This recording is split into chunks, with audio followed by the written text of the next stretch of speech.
माननीय सभापति महोदय, मुझे राजस्थान कोचिंग सेंटर नियंत्रण विनियम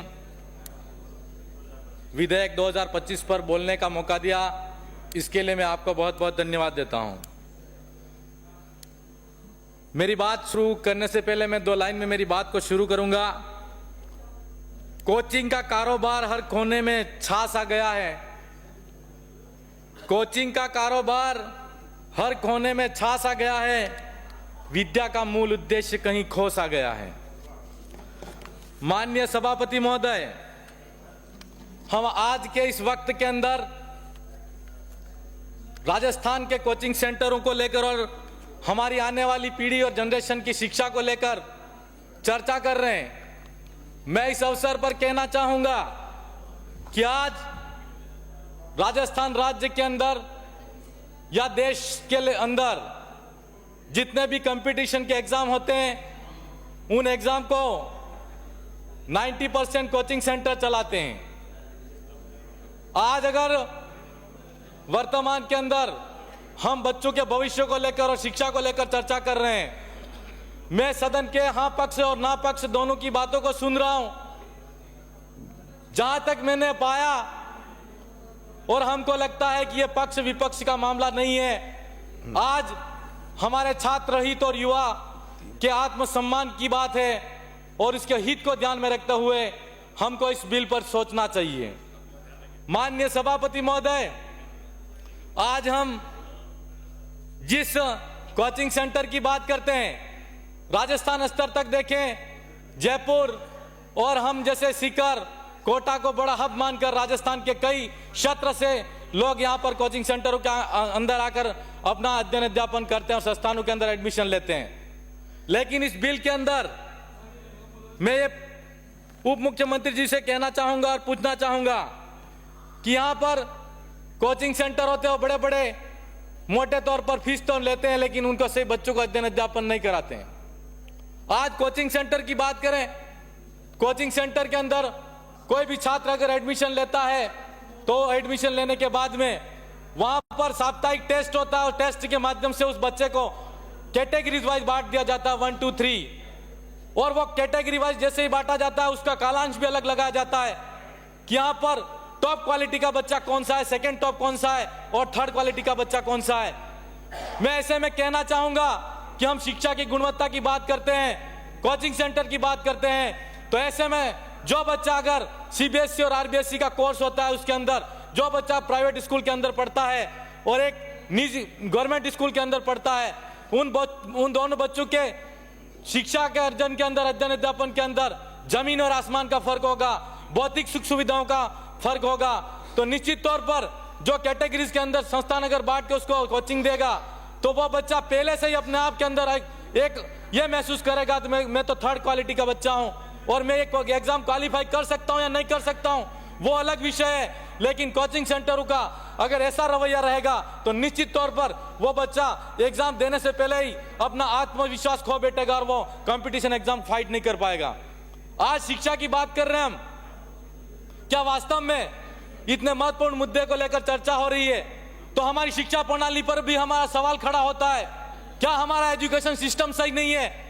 क्या आज हम निजी संस्थानों की बात कर रहे हैं और निजी कोचिंग सेंटर खोल सकते हैं, तो प्रत्येक ब्लॉक स्तर पर और जिला स्तर पर हम यूनिवर्सिटीज महाविद्यालय खोल रहे हैं, क्या हम कोचिंग सेंटर गवर्नमेंट थ्रू नहीं खोल सकते? हमारे जो बच्चे हैं उनके अंदर जो डिफरेंसेस निजी संस्थान कर रहे हैं, तो वो अभिन्नताएं, असमानताएं नहीं आए और उनको समान शिक्षा मिले, समान एजुकेशन मिले, तो निश्चित तौर पर हमको ऐसा समाधान करना चाहिए कि हम प्रत्येक ब्लॉक स्तर पर और जिला स्तर पर राज्य सरकार द्वारा कोचिंग संस्थान होने चाहिए और सबको समान रूप से शिक्षा मिलनी चाहिए और कोचिंग सेंटर मिलना चाहिए। माननीय सभापति महोदय, मेरा समय बाकी है अभी।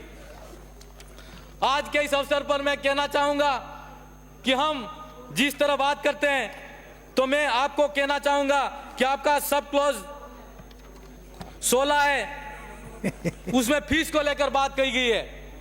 तो फीस को लेकर जो कोचिंग संस्थान होते हैं वो पहले से डिसाइड ये करते कि अगर उस कोचिंग संस्थान के अंदर एडमिशन लेने के बाद में बच्चा महीने 2 महीने अगर रहता है, इसके बाद में चला जाता है, तो उससे दूसरा जो बच्चा आता है उसको पहले से प्रलोभन दिया जाता है कि हमारी सीट खाली है, हम तुमको आधी फीस में ले लेंगे। उस बिल के अंदर ऐसा कोई प्रावधान नहीं है कि वह संस्थान जिस बच्चे को अगर एडमिशन देता है तो उसको फीस पुनः पूरी लौटानी चाहिए, ऐसा कोई प्रावधान नहीं किया गया है। मैं इस अवसर पर कहना चाहूंगा कि इस बिल के अंदर थोड़ी सख्ती होनी चाहिए। यहाँ पर जिस तरीके से निजी शिक्षण संस्थानों को संरक्षण देने का काम किया जा रहा है, तो मैं इस अवसर पर चाहूंगा उप मुख्यमंत्री जी से कि इस बिल को वापस प्रवर समिति में भेजना चाहिए और पुनर्विचार के लिए एक बार फिर से आपको सोचना चाहिए। मैं माननीय सभापति महोदय आपके माध्यम से कहना चाहूंगा कि आज कोचिंग संस्थान के अंदर कोचिंग तो हो रही है, लेकिन कोचिंग सेंटर की जो फैकल्टीज होती है वो भी तय होनी चाहिए। बहुत सारे ऐसे कोचिंग सेंटर हैं जो नामी लोग होते हैं, उनके नाम से चलाए जा रहे हैं और उन एक आदमी के नाम से 5-5, 10-10 कोचिंग सेंटर हर स्टेट के अंदर, हर जिले के अंदर खोल रखे हैं। क्या मैं पूछना चाहूंगा कि किसी नामी व्यक्ति के पढ़ाने से या उसके नाम से वो 10 कोचिंग सेंटर के अंदर कैसे पहुंचता होगा, यह बात भी एक सोचने की जरूरत है। वहां पर हम यह कहना चाहेंगे कि कोचिंग सेंटर के अंदर एक कैरियर गाइड काउंसलर भी होना चाहिए ताकि बच्चे के भविष्य का निर्माण किया जा सके और वो उसको गाइड कर सके। निजी संस्थान के अंदर सारे कर्मचारी हम देखते हैं, आज का तो कल हम गवर्नमेंट कर्मचारी भी पढ़ाने के लिए जाते हैं और मोटे तौर पर फीस लेते हैं। क्या सरकार अपने तरीके से कोचिंग सेंटर को नहीं चला सकती? क्या सरकार जिले और ब्लॉक स्तर पर कोचिंग सेंटर की नहीं खोल सकती? यह मैं माननीय उप मुख्यमंत्री जी से कहना चाहूंगा। और इस अवसर पर यह भी कहना चाहूंगा कि हमारे वहां पर हम देखते हैं कि 10वीं और 12वीं के अंदर जो बच्चे पढ़ते हैं उनको हम देखते हैं तो साइंस की जो फैकल्टीज होती है उसके अंदर क्रैश कोर्स कराया जाता है। तो वो जो 10वीं और 12वीं के जो बच्चे होते हैं, जब तक 10वीं पास नहीं करता है और 11वीं और 12वीं के अंदर जो साइंस के अंदर जो बच्चा अगर पास नहीं कर पाता है, तब तक उसको क्रैश कोर्स के लिए परमिशन नहीं होनी चाहिए ताकि वो आगे जाके परिवार के दबाव में नहीं आ सके। कोचिंग सेंटर का जो वजन है वो भी नहीं ले सकता है और अगर वो क्रैश कोर्स करेगा तो निश्चित तौर पर वो डिप्रेशन और तनाव के माध्यम तनाव महसूस करके वो आत्महत्या करने जैसा प्रयास करेगा। मैं इस अवसर पर यही कहना चाहूंगा। मैं माननीय सभापति महोदय मेरी 2 लाइन कह के,